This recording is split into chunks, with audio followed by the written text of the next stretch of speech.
nanti kita belajar bersama bahwa Talmud itu di KBBI adalah hasil-hasil diskusi rabi-rabi Yahudi tentang adat istiadat Yahudi, kebiasaan, dan hukum-hukum Yahudi. Itu Talmud ya. Lalu tentang siapa yang menyuruh menyembah Yesus di gereja, menyembah Bapa ya. Di Yohanes 4 ayat 22 sampai 24, kamu menyembah apa yang tidak kamu kenal, kami menyembah apa yang kami kenal, sebab keselamatan datang dari bangsa Yahudi. Tetapi saatnya akan datang dan sudah tiba sekarang bahwa penyembah-penyembah benar akan menyembah Bapa dalam roh dan kebenaran, sebab Bapa menghendaki penyembah-penyembah demikian. Allah itu roh, dan barang siapa menyembah Dia harus menyembahnya dalam roh dan kebenaran. Jadi memang ada banyak orang berkumpul di gereja, itu tidak salah. Di Ibrani 10 ayat 25 memang dikatakan di situ jangan meninggalkan ibadah. Saya bacakan Ibrani 10 ayat 25. Janganlah kita menjauhkan diri dari pertemuan-pertemuan ibadah kita seperti dibiasakan oleh beberapa orang, tetapi marilah kita saling menasehati dan semakin giat melakukannya menjelang hari Tuhan yang mendekat. Jadi ibadah-ibadah itu terserah, tidak ada dibatasi oleh ruang dan waktu. Jadi itu sebenarnya ibadah dan kebaktian itu ada kata yang berbeda. Ibadah itu dalam roh dan kebenaran, sementara kebaktian ada kebaktian minggu, ada hari tertentu, ada jam tertentu, ada tempat tertentu. Tapi karena Pak Juma belum masuk, saya nggak bisa. Udah masuk ya? Sudah masuk. Sudah. Oke. Lanjut. Pak Juma, saya luruskan tadi bahwa Talmud itu bukan kitab suci. Talmud adalah kitab berisi hasil diskusi para rabi-rabi Yahudi tentang kebiasaan, adat istiadat Yahudi, dan tentang hukum-hukum Yahudi. Bukan wahyu, ya, itu Talmud ya. Jadi ayat-ayat yang Bapak tadi saya ulang lagi di Yohanes 4 ayat 24 bahwa Allah itu roh, barang siapa menyembah Bapa harus dalam roh dan kebenaran. Jadi yang ada fenomena yang dilihat itu kebaktian. Kebaktian itu ada harinya, ada jadwal, ada waktu dan tempat. Itu kebaktian. Selaras dengan Ibrani 10 ayat 25. Janganlah lupa pertemuan-pertemuan kebaktian itu. Lalu ibadah itu tidak harus di gedung gereja. Saat ini 2-3 orang berkumpul di mana saja, kapan saja, itu ibadah.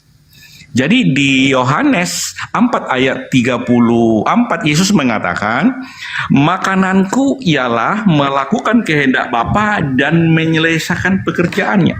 Jadi pemahaman Yesus makan itu melakukan kehendak Bapa, melakukan firman dan menyelesaikan pekerjaannya. Lalu di Wahyu 10 ayat 10, makanlah kitab itu. Saya bacakan. Wahyu 10 ayat 10.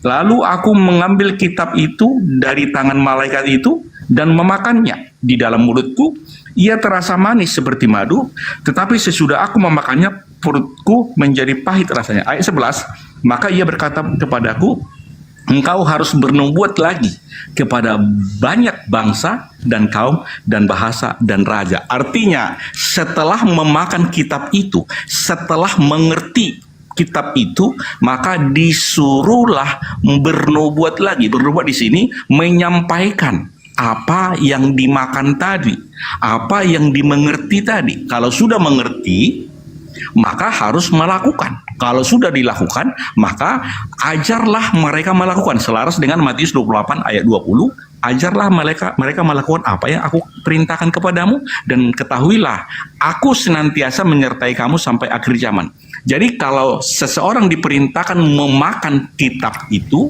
artinya mengerti firman dan melakukannya. Setelah itu diperintahkan untuk mengajar, melakukan, bukan berdebat. Ya, jadi ada beberapa istilah-istilah yang hanya dipahami oleh orang yang telah dibukakan rahasianya. Tadi saya sudah bilang bahwa yang mengerti kitab suci hanyalah murid-murid atau orang-orang yang telah dibukakan pikirannya. Di Yohanes 20 ayat 6, murid-murid waktu itu belum mengerti kitab suci. Yohanes 20 ayat 9. Tetapi di Lukas 24 ayat 45, setelah Yesus membukakan pikirannya, baru mereka mengerti kitab suci. Jadi itu Pak Juma. Jadi kalau ada orang di gereja berjingkar-jingkar apa semua, itu tidak semua seperti itu. Sama seperti tidak semua orang mengusir setan demi nama Yesus. Tidak semua orang kasih perpuluhan. Ada yang memberi perpuluhan, ada yang enggak. Ada yang di gedung gereja, ada enggak. Ada yang di lapangan.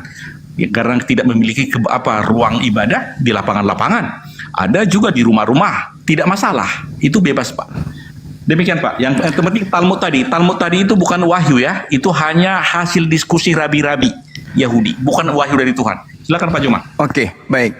Kalau para rabi mentafsirkan kitab Tanak, Anda katakan bukan wahyu. Oke, kita sepakat. Itu adalah tafsir. Sama seperti di dalam Islam itu adalah fikhi. Fikhi ini diasaskan dari firman Tuhan. Tafsiran mereka itu berdasar asas dari firman Tuhan. Makanya ada yang disebut misnah. Misnah ini nanti dalam Talmud itu terpecah menjadi 6. Ada yang disebut Zeraim, ada Mod, ada Nasim, ada Nezikin, ada Kodasim, ada Taharah. Ini pelajaran fikih. Tetapi yang menjadi tuan rumah saat itu bukan Roma, tetapi Yahudi. Maka mereka punya hak mentafsirkan kitab mereka. Kalau kitab Talmud Anda katakan bukan firman Tuhan, yang mana di dalamnya adalah tafsiran-tafsiran, kajian-kajian ilmu para rabi-rabi, para imam-imam yang mereka memiliki kedudukan mutlak, punya legalitas ijazah dalam menerangkan isi firman Tuhan, Anda katakan bukan firman Tuhan. Bagaimana dengan tulisan Lukas? Bagaimana dengan tulisan Markus? Bagaimana dengan surat-surat Aulus? Mereka bukan rabi, tapi Anda mengatakan itu firman Tuhan. Sedangkan olahan data secara ilmiah tentang firman Tuhan kitab Tanak melahirkan sebuah tatanan hukum Yahudi berupa etika, yang mana komponennya adalah misna yang merupakan kumpulan hukum lisan Yudaism. Lalu kemudian yang kedua adalah Gemara. Anda mengatakan itu bukan pewahyuan. Oke, it's okay, no problem. Saya setuju. Tapi bagaimana dengan kitab Lukas? Bagaimana dengan surah-surah Paulus? Mereka bukan rabi, mereka bukan nabi. Jangankan nabi, rabi aja kagak. Kenapa Anda imani tulisannya sebagai firman Tuhan? Kapan Tuhan datang berfirman kepada Lukas? Itu nggak usah Anda jawab sekarang, karena Anda akan oleng nanti. Sekarang pertanyaan saya, kita tiktokan aja. Atas kehendak siapa? Ingat komponen daripada pengajaran Yesus kepada muridnya yang asli, bukan yang nyamar-nyamar kayak kalian. Oke? Saya tanya kepada saudara, ketika Yesus mengatakan bukan setiap orang yang memanggil aku Tuhan. Ingat, ada 2 golongan orang yang memanggil Yesus Tuhan, yaitu orang Yahudi dan orang Roma. Orang Yahudi dan orang Romawi. Saya ulang lagi, ada 2 kelompok manusia yang memanggil Yesus Tuhan. Yang pertama orang Yahudi, yang kedua orang Romawi. Pak dokter ini pengikut orang Romawi. Pertanyaan saya, atas kehendak siapa orang Romawi, pengikut agama Roma, Katolik ini, Kristen Katolik yang muncul belakangan, turun ke bawah sampai ke Mesianik, atas kehendak siapa Anda menyembah Yesus? Jawab. Baik, yang saya tahu tidak ada Kristen Katolik di Bible, ya, tidak ada tertulis. Jadi kita diskusi sesuai yang tertulis Pak Juma. Jangan Anda pungkiri, agama tertua di dalam penyembahan terhadap Yesus itu adalah agama Katolik. Jangan gengsi mengaku itu. Oke? Katolik atau Ortodoks? Katolik, Ortodoks, Omprotoks, saya tidak peduli. Yang penting mereka bukan Yahudi. Pertanyaan saya, Pak Dokter, atas kehendak siapa Anda menyembah Yesus? Jawab. Jadi saya kan bukan Katolik. Tidak perlu bawa-bawa Katolik. Anda kan menyembah Yesus. Pertanyaan saya, ya, atas kehendak siapa Anda menyembah anak Maria? Jawab. Jadi Yesus adalah Yesus Kristus adalah Allah yang benar. Saya 1 tidak tanya Yohanes itu 5. loh Pak Dokter. Karena Yang Yesus saya Allah tanya, yang benar, maka dialah saya sembah. yang saya tanya atas kehendak siapa? Saya tidak tanya Yesus itu siapa. Saya tanya atas kehendak siapa ente menyembah anak orang? Jawab. Atas kehendak Yesus sendiri. Di mana Yesus perintahkan sembahlah aku? Yesus mengatakan Allah itu roh, Bapa itu Saya roh. tidak tanya itu yang saya tanya. Di mana Yesus merintahkan sembahlah aku? Ingat, Matius 28 nomor 20. Dan ajarlah mereka melakukan semua yang kuperintahkan kepadamu. Mana perintah Yesus untuk menyembah dirinya? Jawab. Perintah Yesus adalah bahwa Bapa dan Yesus satu. Saya tidak tanya itu yang saya tanya. Ingat, ciri-ciri nabi palsu itu adalah memanggil aku Tuhan, tidak melakukan kehendak Bapa. Kalau Anda merasa diri Anda bukan yang diusir oleh Yesus, Anda keciduk menyembah anak orang. Pertanyaan saya, atas kehendak Bapa yang mana? Bapa yang di Antioquia atau Bapa yang ada di surga yang mengajarkan Anda untuk menyembah Yesus? Jawab. Pernyataan saya bahwa Matius 7 ayat 21-23 itu pemahaman yang salah Pak Juma. Terserah, pertanyaan saya sederhana Pak Dokter. Di sini kita Atas berbeda. kehendak siapa Anda menyembah anak Maria? Jawab.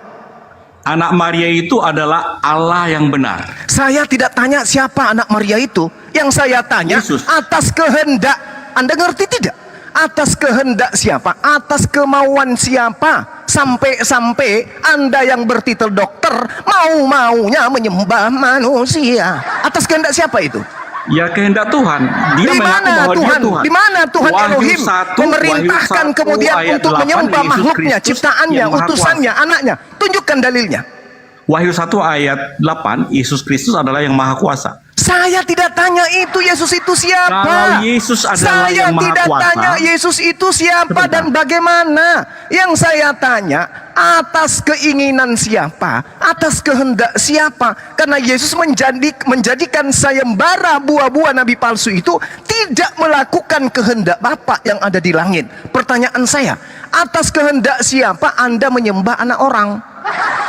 Firman Tuhan berkata bahwa Yesus Kristus adalah Allah yang benar. Saya Karena tidak tanya Yesus itu adalah Allah yang siapa, benar, Pak maka Dokter. hanya dialah yang Saya bisa disembah. tidak tanya Yesus itu siapa. Pertanyaan saya, atas kehendak siapa Anda menyembah sepupu sekalinya Yohanes? Jawab. Saya sudah katakan saya menyembah Yesus atas perintah Yesus. Di mana Yesus mengatakan sembahlah aku?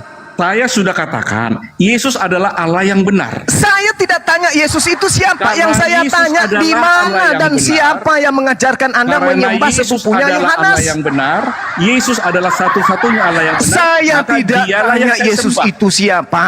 Karena Yesus tidak memberikan syarat itu. Dari buahnya kau mengenal mereka. Dari buahnya kamu akan tahu. Bukan setiap orang yang memanggil aku Tuhan, Tuhan akan masuk ke dalam kerajaan langit. Melainkan dia yang melakukan kehendak Tuhanku yang ada di langit. Pertanyaan saya, atas kehendak siapa Pak Dokter menyembah saudaranya Yudas? Jawab. Saya sudah jawab, tapi Bapak ngotot. Saya Mana sudah jawabannya? jawab. Saya sudah ketahui, Yesus sendiri memerintahkan saya. Di mana dalilnya Yesus mengatakan sembahlah aku? Di mana? Di dalam Kejadian 1 sampai Wahyu ada di situ tertulis Yesus belum bahwa lahir, Yesus belum. adalah satu-satunya Allah yang benar. Karena Yesus adalah satu-satunya yang benar, maka Yesus wajib disembah. Itu jawaban Dia saya. itu iman buta ente yang saya tanya, kecuali Terserah. melainkan Pak kehendak Juma, Tuhanku saya yang ada sudah di jawab. langit, Pak Dokter.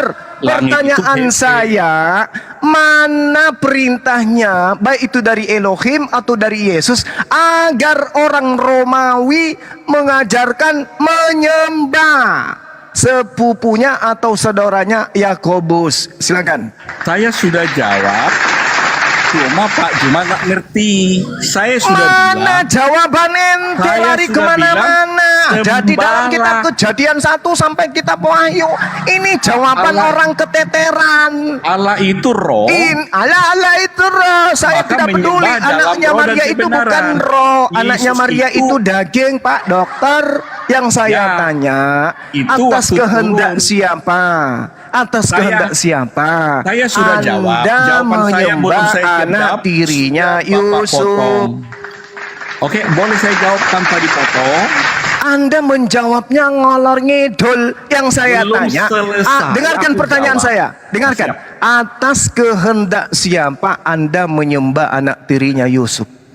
Silakan. Baik, saya jawab, jangan dipotong ya. Baik, saya menyembah Yesus karena Yesus menyatakan dirinya bahwa dialah Allah yang bukan benar. karena, Jangan dipotong, bukan karena. jangan dipotong. Saya tidak mau. Pak Juma, saya jangan tidak dipotong. tanya kenapa jawabannya karena. Maunya Anda itu menjawab sesuai dengan narasi Yesus. Anda harus mengatakan, saya menyembah Yesus atas kehendak bla bla bla bla. Dalilnya di sini. Roma 10 nomor 9. Barang siapa yang berkata dengan mulutnya bahwa Yesus itu adalah Tuhan, dan apa yang dikatakan itu diimani, dipercayai sepenuh hati, maka dia akan diselamatkan. Katakan dengan jujur seperti itu. Jangan kemana-mana. Roma 14 nomor 9. Untuk itulah anak Maria mati supaya dia bangkit untuk menjadi Tuhan bagi Pak Dokter. Jawab dengan jujur bahwa yang menghendaki Anda menyembah Yesus itu adalah Nabi palsu Paulus. Jangan kemana-mana. Masa saya Saya ngajarin, belum Pak Dokter? jawab, sudah dipotong. Oke, itu jawaban dua kunci jawaban yang sudah benar. Yang mengajarkan Anda menyembah Yesus itu berdasarkan Roma 10, berdasarkan Roma 14 adalah Tante Paulus. Bukan Sekarang itu, terserah itu- Anda. Apakah itu Anda bukan mau itu. jujur Jawaban mengakui itu saya atau bukan tidak? Itu. Itu bukan jawaban saya. Itu jawaban Pak Juma sendiri. Loh, itu dalilnya kayak begitu. Untuk Iya, itulah Yesus mati. bukan Dengar. itu Untuk jawaban itulah saya. Yesus mati. Dengar. Untuk itulah Yesus mati agar dia menjadi Tuhan untuk orang Kristen. Roma 14 nomor 9. Kenapa Anda tidak mau menggunakan jawaban itu? Itu kunci jawabannya. Malu. Malu. Malu kalau ternyata terbukti nabi palsu itu adalah Paulus. Malu. Malu ya? Malu. Malu ya Pak Dokter? Pertanyaan saya, atas kehendak siapa orang Kristen menyembah adiknya Yakobus, anak tirinya Yusuf? Atas kehendak siapa? Apa Coba. jawabannya?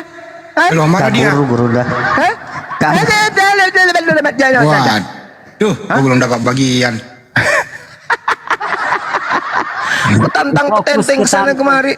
Inilah yang Al-Quran katakan, wa ikhwanuhum yamuddunahum fil ghayyi summa la yuqsirun, kata Allah. Ini dalam Al-Quran. Ayo umat Islam, kuatkan akidah kita. Di dalam Al-Quran dikatakan adalah orang-orang kafir, pembantu-pembantu setan, saudara-saudara setan di dalam menyesatkan manusia, dan mereka tidak akan henti-hentinya menyesatkan manusia. Ini yang sedang mereka praktekkan sekarang. Hati-hati, kuatkan akidah kita. Di ayat lain Allah Subhanahu wa taala menerangkan, wa kanal kafiru ala rabbih zahira, dan adalah orang-orang kafir penolong-penolong setan di dalam menyesatkan manusia. Jadi kalau bertemu dengan mereka, tanamkan dalam benak saudara-saudara, wah ini penolong setan ini. Ini penolong setan. Begitu bertemu dengan mereka di jalan, oh penolong setan ini. Tapi tetap aja, tetap beradaptasi dengan mereka, karena biar bagaimanapun mereka saudara-saudara kita. Cuman mereka ini adalah perpanjangan tangan iblis untuk menyesatkan umat manusia. Tengok seorang dokter yang setiap malam bahkan dia berulang-ulang mengusir saya dengan mengatakan, dalam nama Yesus, dalam nama Yesus. Begitu ditanya malah hari ini, atas kehendak siapa Anda menyembah anak tirinya Yusuf? Kabur. Kabur dia. Memalukan. Jadi pesan saya, saudara-saudaraku sekalian, yang awam Islam, yang awam Bible, yang awam Al-Quran, tanamkan akidah bahwa di luar Islam, iblis bekerja melalui mereka untuk menyesatkan kita umat Islam. Umat Islam ini adalah sasarannya iblis untuk disesatkan dengan berbagai macam kendaraan senjata yang iblis pakai. Sama seperti apa? Terutama menggunakan orang-orang kafir yang ada di sekeliling kita. Itu adalah senjata tertajam yang iblis pakai untuk menyesatkan kita. Pahami itu. Itulah gunanya kenapa para apologet Islam ini lahir. Ada saudara Arif, ada Api Riau, ada Filipus Kristus, ada Bang Handi dan semuanya, ada Bang Ferry dan semua yang tak bisa disebutkan satu-satu. Mereka ini adalah tameng semua untuk menjaga kalian semua. Mereka ini adalah pejuang-pejuang akidah untuk menjaga supaya iblis itu tidak masuk merasuki kita. Karena iblis ada di sekeliling kita. Minal jinnati wan nas. Oke, saya rasa begitu sebagai penutup dari saya. Yang pastinya seorang dokter lari terberak-berak, beraknya keluar dari kuping, dari hidung, dari mulut, dari anusnya juga. Disebabkan karena dia malu. Nanti di sana tuh dia akan berkata, waduh, saya kok nggak bisa menjawab. Iblisnya akan membisikkan, tenang aja dokter. Bang Suma itu tidak paham Bible. Yang punya Bible kan kamu. Kamu kan dokter. Dia itu cuman pintar nyomot-nyomot data saja. Kamu itu benar. Kamu itu benar. Dia yang tidak paham Bible karena dalam dirinya tidak ada roh kudus. Padahal yang membisikkan itu adalah iblis. Oke, saudara-saudaraku, saya nyimak, silakan antum lanjutkan. Ya, saya nyimak sini sambil beristirahat. Ntar dulu ada di bawah ada predik, Iya. di bawah juga mau naik Kristen. Ya, silakan. Silakan Bang. Sallu ala Nabi. Silakan Pak Injil. Bang Messi kan juga Kristen, Bang Andi. Oh iya, silakan. Predik sebentar ya, Anda di bawah dulu bentar.